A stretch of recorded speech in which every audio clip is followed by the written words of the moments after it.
Hello नमस्कार।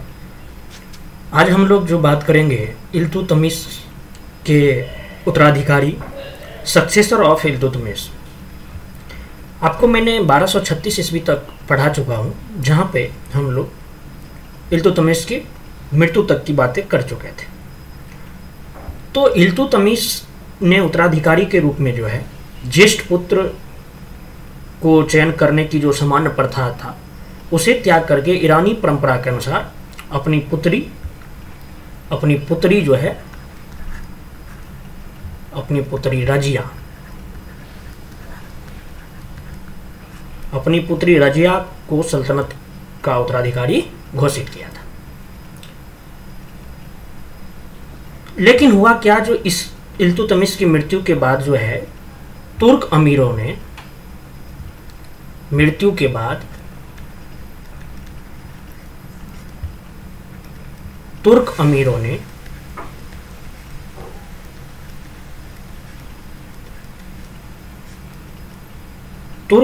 जो है रजिया की जगह, उसके अयोग्य पुत्र रजिया की जगह जो है इल्तुतमिश के पुत्र थे, उसका नाम था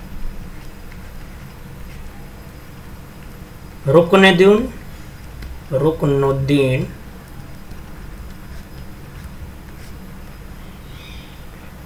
इसे गद्दी पर बैठाता है।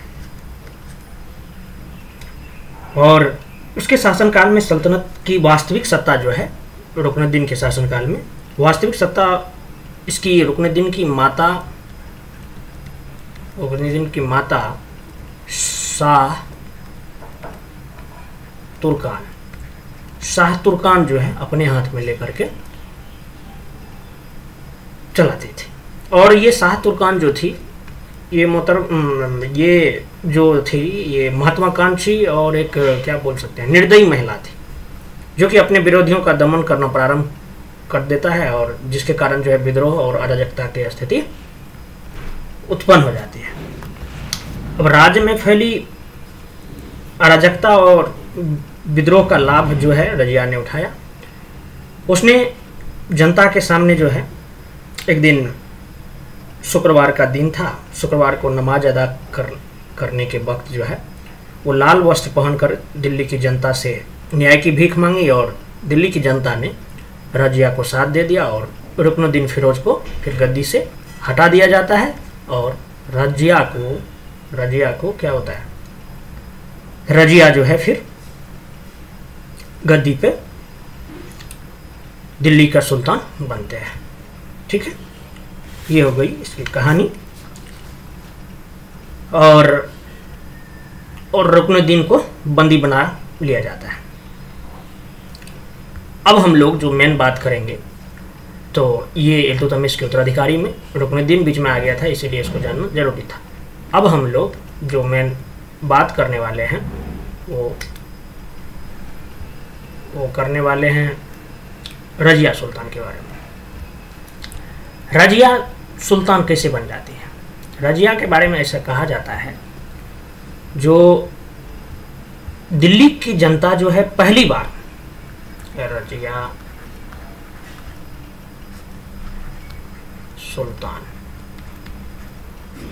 सुल्तान इसका शासनकाल 1236 से 4 साल ही की है, 1240 ईडी तक की।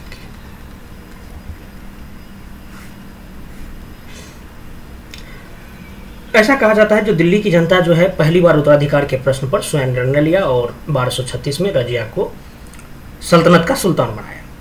रजिया जो थे एक महान सुल्तान थी। शासक बनने के बाद उसने अपने विद्रोहियों का दमन किया और इसने पर्दा प्रथा को त्याग कर दिया था और पुरुषों की भांति जो है कुबा कोट को बोलते थे भाई, कुबा प्लस कुला टोपी को बोलते थे। कुबा प्लस कुला पहन करके दरबार में आने लगी और शासन का कार्य जो है ये स्वयं देखने लगी। अब उसने अपने हिसाब से इक्ताओं में परिवर्तन और अधिकारियों को नियुक्त किया। इस क्रम में एतगीन को जो है बंदायूं का इक्तादार और बंदायूं का, देखिए ये जानना इसलिए जरूरी है, बंदायू का इक्तादार जो है, बंदायू का इक्तादार एतगिन को बनाता है ये। और अमीर ए हाजिब का पद दिया है इसको, एतगिन को अमीर ए हाजिब, अमीर ए हाजिब का पद दिया है। अल्तुनिया को सरहिंद का इक्तादार बनाता है। जलालुद्दीन याकूत को अमीर ए आखुर नियुक्त करता है। अमीर ए आखुर, अमीर ए हाजिब नियुक्त करता है एतगिन को, लेकिन वही अमीर ए आखुर जो है, अमीर ए आखुर ये नियुक्त करता है जलालुद्दीन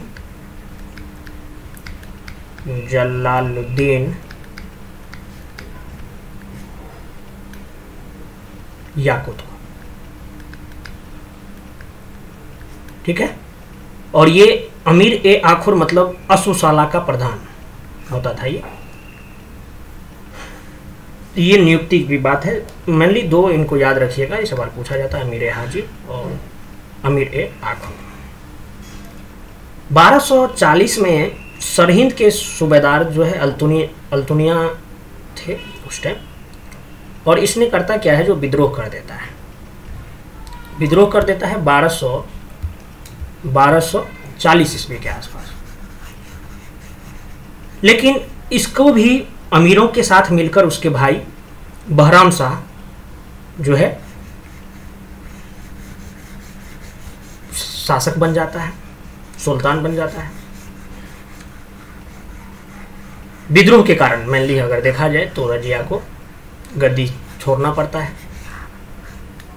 और लेकिन होता यह है, रजिया ने अल्तुनिया से विवाह कर एक बार पुनः दिल्ली की सत्ता प्राप्त करने की कोशिश करती है, लेकिन बहराम शाह ने उसे पराजित कर दिया। समझ रहे हैं? मतलब सत्ता के लिए कैसे मतलब सारा दंड भेद लगाया जा रहा है। फिर होता कि यह युद्ध में पराजित होने के बाद जो है कैथल के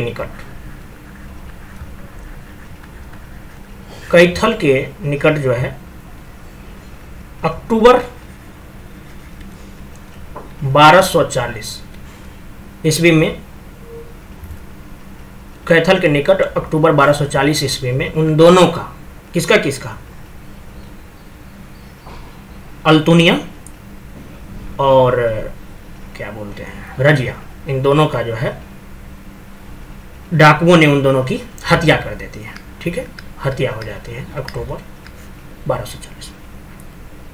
अच्छा, एक चीज ध्यान देने वाली बात यह है, जो रजिया का शासनकाल अत्यंत मतलब 4 साल का ही रहा है, लेकिन मात्र 3 वर्ष और 6 माह यानी 3.5 साल के शासनकाल में वह इल्तुतमिश के सभी उत्तराधिकारियों में सबसे योग्य और प्रशंसा पात्र बन गई थी।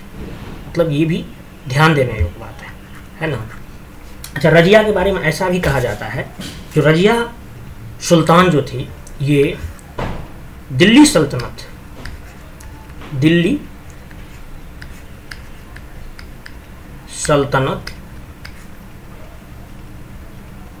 का तो पहली महिला शासिका थी ही, लेकिन इसके साथ साथ पूरे मध्यकाल की पहली महिला शासक थी। ये चीज पे आपको ध्यान रखना चाहिए।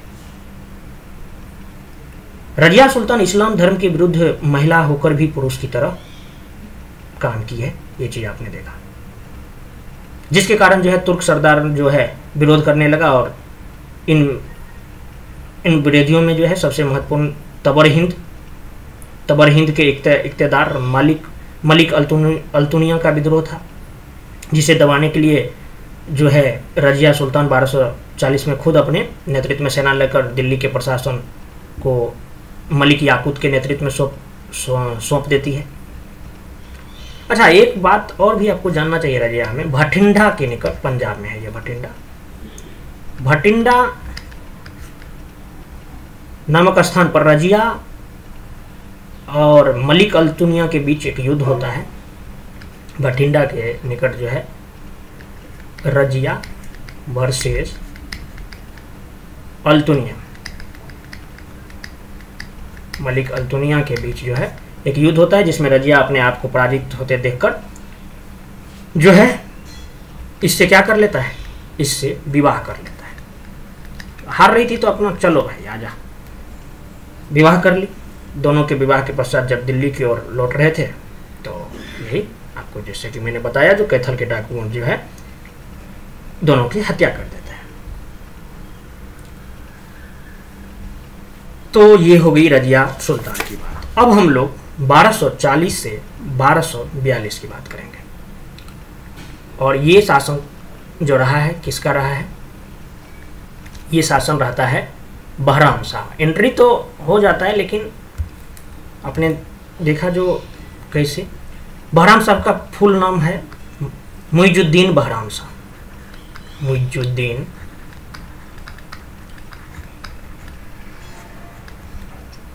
बहराम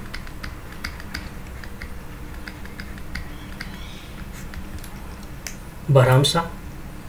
और इसका शासनकाल जो रहता है 1240 से 1242 ईस्वी एडी तक।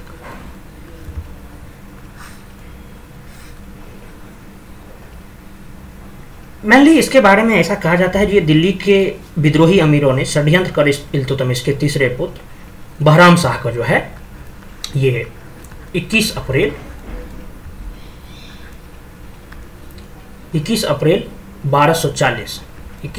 1240 को सल्तनत का सुल्तान बनाता है। सल्तनत की शक्ति को संरक्षित करने के लिए जो है तुर्क अमीरों ने एक नवीन पद बना लेता है इसके टाइम में, जिसका नाम होता है नायब ए मुमलिकात। नायब ए मुमलिकात।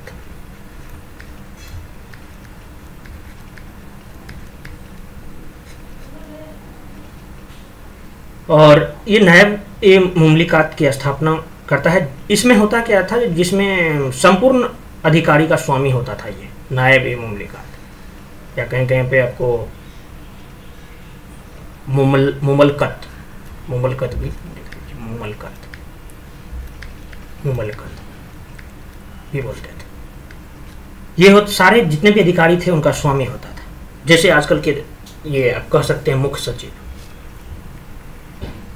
तो इस प्रकार से जो है वास्तविक शक्ति अब किस में आ जाएगा, वास्तविक शक्ति और सत्ता के अब 3 दावेदार थे।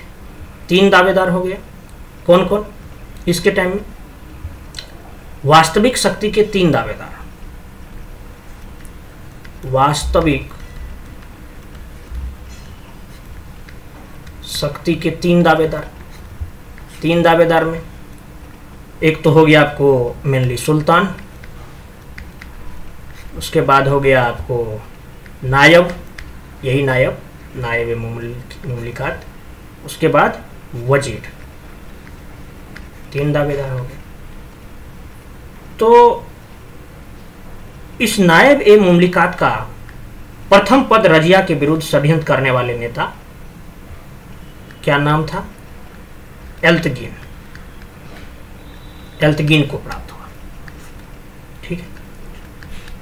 बहराम शाह के शासनकाल में ही सल्तनत में प्रथम बार 1241 ईस्वी में 1241 एडी में जो है मंगोलों ने 1241 ईस्वी में मंगोलों ने तैर के नेतृत्व में भारत पर आक्रमण किया। मंगोलों किसके नेतृत्व में, तैर के नेतृत्व में सवाल पूछा गया है। तैर के नेतृत्व में भारत पर आक्रमण किया और उसका प्रथम आक्रमण जो था वो मुल्तान पर था। मंगोलों का प्रथम आक्रमण जो था ये मुल्तान पर था, ये आप याद रखना। 1242 ईस्वी में जो है 1242 एडी में इसमें दिल्ली के एक विद्रोही सेना ने बहराम शाह को बंदी बना लेता है और बंदी बना करके इसका क्या कर देता है, हत्या कर देता है। और अब शासक बनता है आगे चल के इसका भाई उसका नाम था इल्तुतमिश का पुत्र था, उसका नाम था अलाउद्दीन मसूद शाह, अलाउद्दीन मसूद शाह,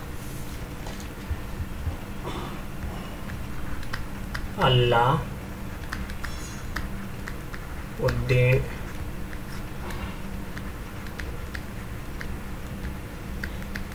मसूद शाह। इसका शासनकाल 4 साल रहता है, 1242 से 1246 एडी तक।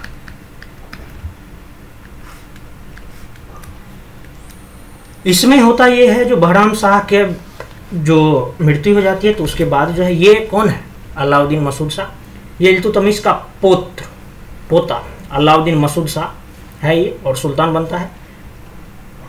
लेकिन इसे इस शर्त पर सुल्तान बनाया गया है कि वह स्वयं अपनी शक्ति का प्रयोग जो है, मतलब सुल्तान वाला बात, सुल्तान तो बनाया गया लेकिन ऐसा इसको कहा गया है जो स्वयं अपनी शक्ति का प्रयोग न करके नायब के द्वारा करेगा। अब मेनली ये मतलब नायब के द्वारा करेगा, नायब को पूछ करके ही करेगा, यानी राष्ट्रपति वाला भांज आ गया था। और अलाउद्दीन मसूद शाह के शासनकाल में जो है समस्त शक्ति 40 अमीरों के समूह तुर्कान ए चहलगानी के हाथों में था। ये भी आपको ध्यान रखना है, तुर्कान ए चहलगानी, तुर्कान ए चहलगानी। आगे चल के इसको बलबन खलास करता है। तो शासन जो है मेनली इनके हाथों से चलता था, हाथों में था। इसके शासनकाल में बलबन अमीर ए हाजिब के पद पर नियुक्त हुआ था। ये चीज़ आपको जानना जरूरी है। अलाउद्दीन मसूद शाह के टाइम में ही बलबन जो था अमीर ए, सवाल पूछा गया है, अमीर ए हाजिब, अमीर ए हाजिब के पद पर जो है नियुक्त था। कौन? बलबन, जो आगे चल के प्रमुख शासक होते हैं। जून 1246, जून 1246 को जो है 4 वर्ष के शासन के बाद मसूद शाह को गद्दी से हटा करके 1246 में गद्दी से हटा करके कौन बैठ जाता है? बैठ जाता है नासिरुद्दीन। बैठ क्या, इसमें वही उन्हीं लोगों का भांज था, चलो तुम नहीं मान रहा है तो हटो। नासिरुद्दीन महमूद, नासिरुद्दीन महमूद जो है फिर इसको शासक बनाया जाता है और ये शासन करता है लगभग 20 साल तक। नासिरुद्दीन महमूद शाह।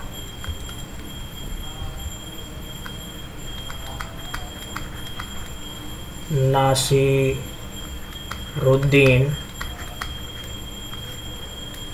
महमूद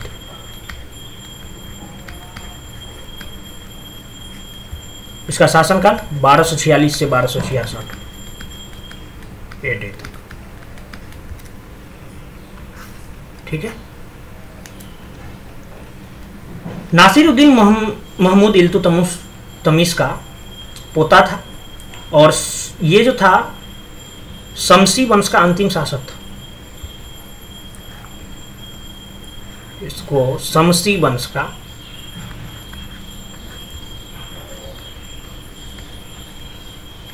अंतिम शासक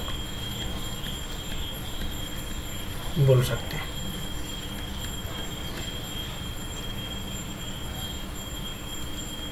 और ये जो बंदा था ना, बड़ा ही शांत स्वभाव का था।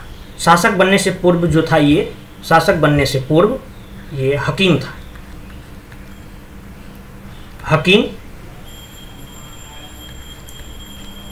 हकीम था। खाली समय में कुरान की नकल करना जो था इसकी आदत थी। मिनहाज उस सिराज के अनुसार नासिरुद्दीन महमूद दिल्ली का आदर्श सुल्तान था और उसने अपनी रचना तबकात नासिरी जो है इसे ही समर्पित की है। आपको मैं बता चुका हूँ वहाँ पे, जो तबकात नासिरी जो है, तबकात नासिरी, इसके लेखक कौन है, रचनाकार कौन है? मिनहाज उस सिराज, तबकात नासिरी। सवाल पूछा गया है भैया। ये जो है नासिरुद्दीन महमूद शाह को ही समर्पित किया। नासिरुद्दीन एक नाम मात्र का शासक था। उसने अपनी समस्त शक्ति जो है नायब और कौन था नायब बलबन को सौंप देता है। क्यों सौंप देता है इसका वजह बता रहा है। नायब बलबन को सौंप देता है अपना समस्त शक्ति। नासिरुद्दीन मोहम्मद ने जो है 1249 ईस्वी में बलबन को 1249 में बलबन को उल्लू खां की उपाधि देता है और ये जो है सेना पर पुनः नियंत्रण के साथ जो है नायब मुमलकात की उपाधि प्रदान कर लेता है। कैसे कैसे बढ़ रहा है देखिए। अब ये नायब मुमलकत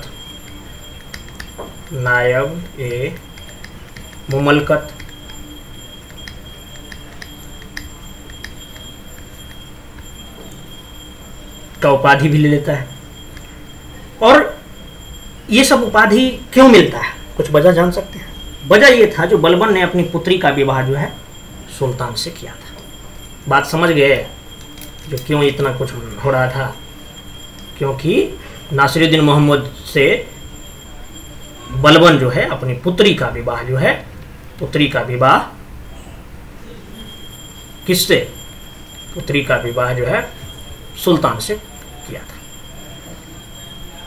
नायब के रूप में बलबन ने सर्वप्रथम अपने विरोधी अमीरों का दमन किया। अब कोई भी विरोध करेगा तो उसका तो दमन करना जरूरी हो गया है क्योंकि इसके पास पावर दे दिया है।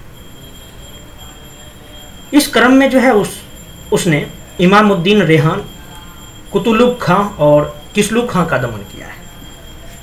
दमन जो किया है इसने, ये प्रमुख बंदा है, इसको आपको सवाल में तो ये रेहान का किया है, रेहान का, कुतुलुग खां का,